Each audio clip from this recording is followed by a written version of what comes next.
Benar-benar timnas Indonesia jadi anak emas FIFA. Media Vietnam makin iri dengan skuad Garuda. Media Vietnam mulai merasa iri dengan timnas Indonesia yang dinilai sangat diuntungkan oleh keputusan FIFA. Dengan keuntungan tersebut, timnas Indonesia akan semakin menjadi ancaman bagi Vietnam di level Asia Tenggara. Harus diakui bahwa Vietnam saat ini layak disebut sebagai yang terkuat di Asia Tenggara usai berhasil meraih gelar juara di Piala AFF 2024 dan Piala AFF U23 2025. Namun ambisi Vietnam masih belum selesai. Masih ada satu lagi gelar yang harus diincar oleh Vietnam di kawasan Asia Tenggara, yaitu SEA Games 2025.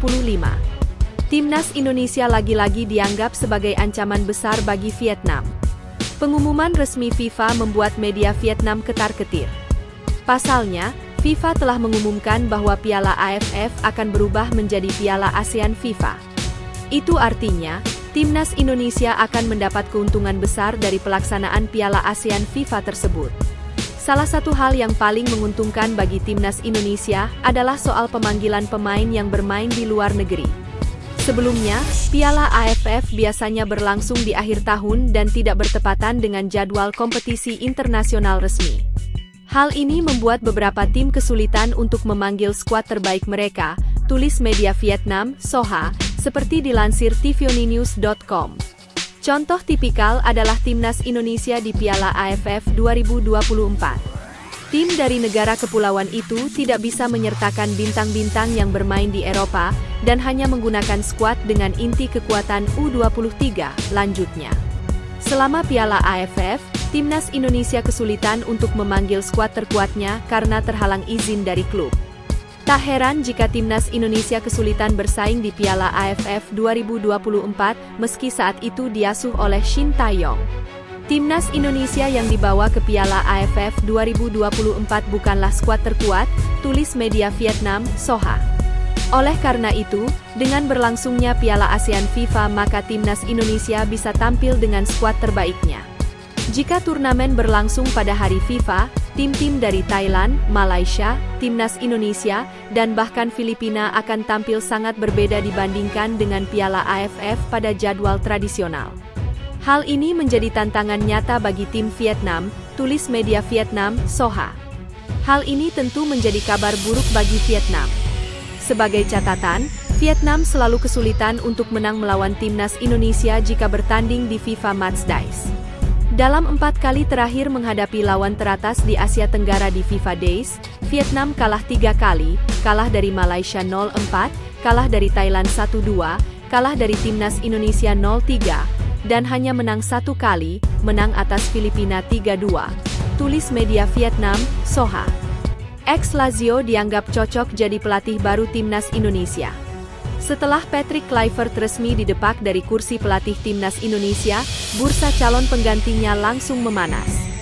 Sejumlah nama besar muncul ke permukaan, mulai dari Shin Tae-yong hingga Louis van Gaal. Namun, di mata mantan pemain naturalisasi Garuda, Greg Nwokolo, sosok yang paling pas justru Thomas Doll. Pemecatan Kluivert sendiri terjadi pada pertengahan Oktober 2025, tak lama setelah Indonesia gagal menembus Piala Dunia 2026. 2 kekalahan dari Arab Saudi dan Irak menjadi titik akhir perjalanan pelatih asal Belanda itu bersama skuad Garuda. Pasca kepergian Kluivert, sederet nama langsung dikaitkan dengan jabatan strategis tersebut. Ada pelatih yang berpengalaman di Asia seperti Shin Tae-yong, hingga sosok berprofil Eropa seperti Jesus Casas, Timur Kapadze, Louis van Gaal, Thomas Doll, dan Bernardo Tavares. Namun Greg punya pandangan sendiri.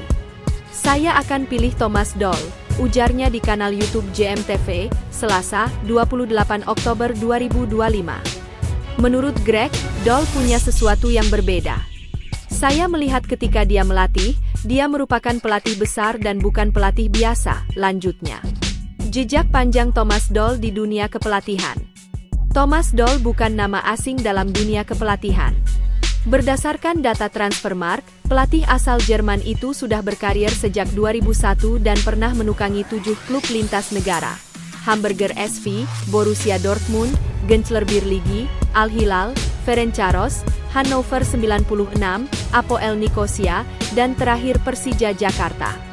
Dalam perjalanan panjangnya, Dol berhasil mengangkat sejumlah trofi bergengsi.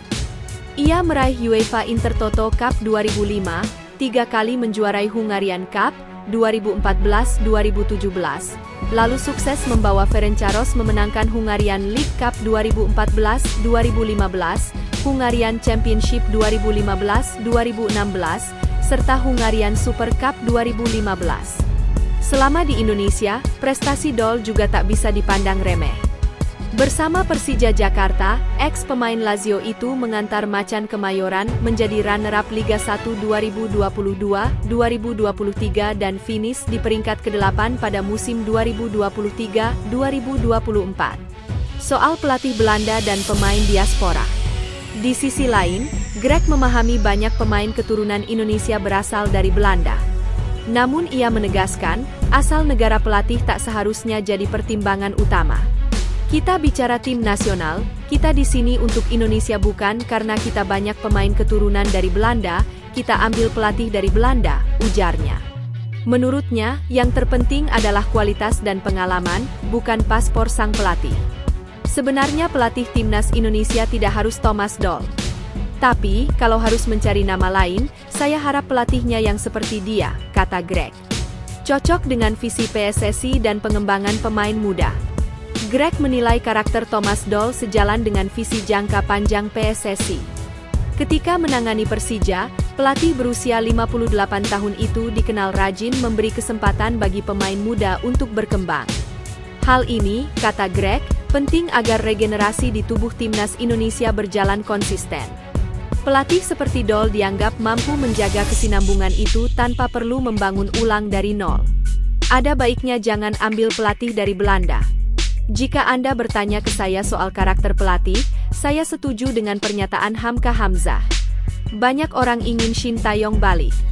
Tapi, kalau Shin Taeyong kembali, kita balik lagi dari nol. Kita tidak memiliki waktu untuk memulai dari nol lagi, tutupnya.